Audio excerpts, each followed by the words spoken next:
Attention NCPD subcons. Suspected organized crime activity reported on Hargreave Street. APB out for Darius Miles, wanted for murder.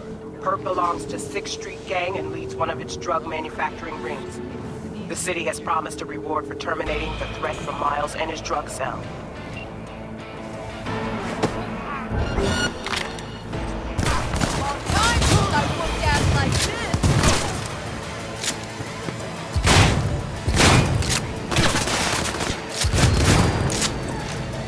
A note before we proceed. Given the major differences in the PC and console builds of Cyberpunk 2077 and the experiences they offer, we thought it would be best to go live with 2 reviews, one for each version. Each of our reviews is separate, written by different authors, and with a different perspective on the game, so opinions on some things may vary. How does a game live up to the kind of impossible hype and expectations that Cyberpunk 2077 has generated over the years? The answer to that question is very simple. It doesn't. For some time now, many have been looking forward to seeing how Cyberpunk 2077 would change the industry, how it would represent the future of video games, how it would do what no game had ever done before. And sure enough, a lot of those expectations were fostered very directly by CD Projekt RED themselves. It shouldn't surprise you to hear that Cyberpunk 2077 falls short of those expectations. Only in the rarest of the rare cases would a game be able to live up to that sort of hype. Cyberpunk 2077 is not one of those rare cases, but it's still a fun game, flaws and all. One of the primary reasons there has been so much hype for Cyberpunk 2077 is of course just how good 2015's The Witcher 3 was, and how CD Projekt RED cemented themselves as masters of choice-based storytelling. This is a studio that has a knack for world building, for weaving player choice into their stories in very organic and expected ways, and they display those talents constantly in their newest RPG as well. Cyberpunk 2077 crafts a complex web of choices and consequences. It regularly asks you to make tough decisions on both small and large scales, and those decisions can come back to change the course of the story, again in small and big ways, at unexpected moments.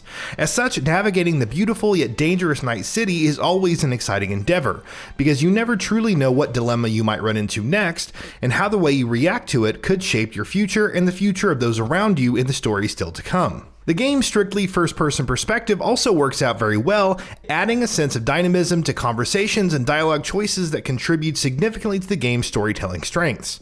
As far as choice and consequence mechanics are concerned, then, Cyberpunk 2077 is as good as you'd expect. It does, however, falter to varying degrees in other areas where, by all accounts, given the pedigree of the studio responsible for it, it shouldn't have. For starters, side content in general can be quite inconsistent. The Witcher 3 was a game that was built on the strengths of its optional content and had no shortage of excellent side missions and quest lines that could stand toe-to-toe with its main story. Some, in fact, were even better. Cyberpunk 2077 definitely has a few such cases, and the quality of side quests is generally still better than what you'd find in most open world games, but those gems are far less prominent and fewer and farther between than they were in The Witcher 3. The design of the side quests can be wildly inconsistent, and even some of the main side quest lines tend to resort to generic tropes. Find these 20 collectibles scattered throughout the map, win these races or fistfights throughout the city, kill X number of targets as you chance across them in the open world, that sort of stuff. Meanwhile, there are other side quests that end up feeling too short and often don't have much of an impact on the main story either, which in turn means that they end up feeling sort of meaningless. Again, not all side quests are like that, and there are a few that I've played that genuinely remind me of the high standards CD Projekt RED claims to have for optional content. They're just harder to come by here. Main quests fare much better, especially in terms of design, and consistently deliver memorable content that manages to tell captivating stories and is consistently fun to play as well. The story told across Cyberpunk 2077's main arc is also one that keeps you constantly engaged. Fans of CD Projekt RED's earlier works might be disappointed to learn that neither the story nor the characters populating it are as memorable as they were in The Witcher 3. However, taken on its own merits, Cyberpunk 2077 still manages to tell a good story with at least some characters that are well written and easy to root for. though V, the protagonist, is sadly not one of them and ends up coming across as a rather dry and uninteresting lead. Then there is Johnny Silverhand. Keanu Reeves turns in a very Keanu Reeves performance, which you will either love or hate. I tend to like Keanu Reeves' wooden performances, so I liked his portrayal of Johnny. Cyberpunk 2077 is a far more resounding success in terms of its mechanics and gameplay. Combat is a real highlight. Melee combat not so much, but the gunplay is excellent. Issues with bullet sponge enemies notwithstanding, every gun feels great to shoot thanks to punchy feedback and solid audio design, while there's also a large variety of guns to choose from. Stealth is also always a reliable option, and combining it with your arsenal of hacking skills can be really empowering. In fact, presenting players with choices that make all-out combat, stealth, hacking, or any sort of combination of the three equally viable and enjoyable alternatives is perhaps one of Cyberpunk 2077's biggest strengths. The level design itself doesn't encourage all three of these options, like in say something like Deus Ex, but Cyberpunk's layered and intricate progression mechanics always ensure that you have a solid amount of options at your disposal in gameplay and not just story. Whether it's through upgrading your body with cyberware at Ripper Docs, investing points in one of your 5 main attributes, or unlocking unique perks that might give you an edge in specific ways, Cyberpunk 2077 ensures that you always feel in control of how your V is progressing and what sort of cyber soldier they're turning into. The one aspect of progression and character growth that has room for improvement, and a lot of it, is the loot. Cyberpunk almost feels like a looter-shooter thanks to just how many weapons and gear it constantly bombards you with. You're constantly getting new weapons, armor, and mods to deck yourself out with, and the unique perks and advantages they offer ultimately feel too granular, with a few exceptions. DPS seems to be the only stat that makes any kind of visible difference, and that means the only reason you want new loot is to make the numbers go up. Loot as such feels meaningless and ends up feeling like busy work rather than a meaningful part of the otherwise complex progression systems. This adversely impacts the crafting system too. On paper, there's a deep crafting system to dive into Cyberpunk 2077.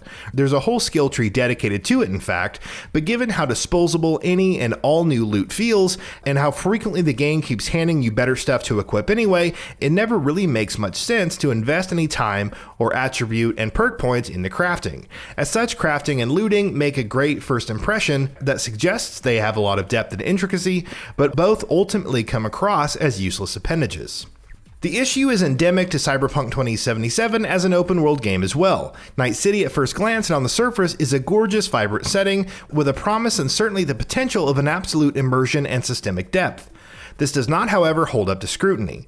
Night City is not a systemic environment, with CD Projekt RED instead opting to make a much more scripted experience. Of course, not every game needs to be systemic, but if you have an open world with as much potential for emergent storytelling and gameplay as Night City seems to have at first glance, and if that world ends up acting as mere set dressing with very little actual mechanical depth to it, you can't help but be disappointed in all the wasted potential. Just as an example, the driving mechanics here are so good. There's a variety of vehicles on offer, each meaningfully different from the others, and each enjoyable to drive. But Cyberpunk 2077 doesn't build a structure on top of that foundation. The police and law enforcement in Night City are so incompetent that the game might as well not even have a wanted system. It effectively doesn't, honestly. And even the traffic doesn't ever react to you in the most fundamental ways. Another perfect example is the crowds, of which there are many in quite a few areas of Night City, milling about to make environments look packed and busy, but shallow on the inside and offering little to no interactivity.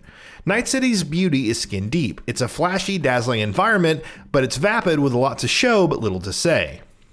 Another area where Cyberpunk 2077 deserves unreserved criticism is its technical issues, of which there are so many and many which are so flagrant, even after several sizable patches, that I'm shocked CD Projekt RED didn't choose to delay this game even longer than they already did. I played the game on a PS5, so my experience has been much smoother than what base PS4 and Xbox One players are experiencing, but even so, I would recommend holding off on playing this game for a few months.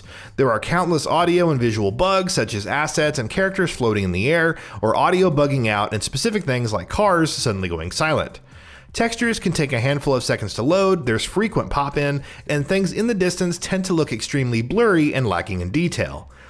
And then there are the technical issues which are far more disruptive, and as such far harder to ignore.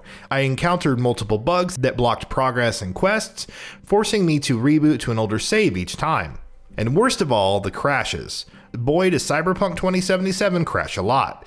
I wish I was exaggerating with what I'm about to say, because that's certainly what it's going to sound like, but at best, the game crashes once every 2 hours, and at worst, it crashes twice every hour.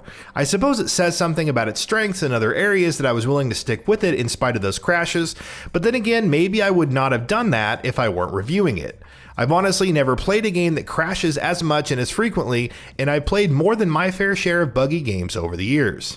The sad thing about Cyberpunk 2077 is that you can see there's a kernel for a legitimately great game here. Not an industry-changing one like CD Projekt RED had promised, but a great one nonetheless. Those occasional glimpses and flashes of brilliance the game often exhibits is what makes its consistent refusal to follow through and live up to its own promise so much more frustrating than it would otherwise be. It would honestly have been a whole lot easier for everyone involved if Cyberpunk had just been an outright bad or even middling game, because then we would have just been able to write it off and move on. But instead we have a game that seems to veer between coming dangerously close to greatness and making you wonder how exactly a game that had been 8 years in the making can still feel so rushed and unfinished. Maybe one day in the future CD Projekt RED will put out a follow-up that finally realizes the potential of this game. After all, the original Witcher was nowhere near the behemoth that The Witcher 3 ultimately became, but in the here and now, in spite of the expectation, the hype, and the promises, what we have is still something that makes a lot of promises and then ultimately fails to live up to most of them. And that wraps it up. If you like what we are doing, please consider subscribing to our channel, and don't forget to switch on the bell notification icon. That way you will never miss out on any of our videos.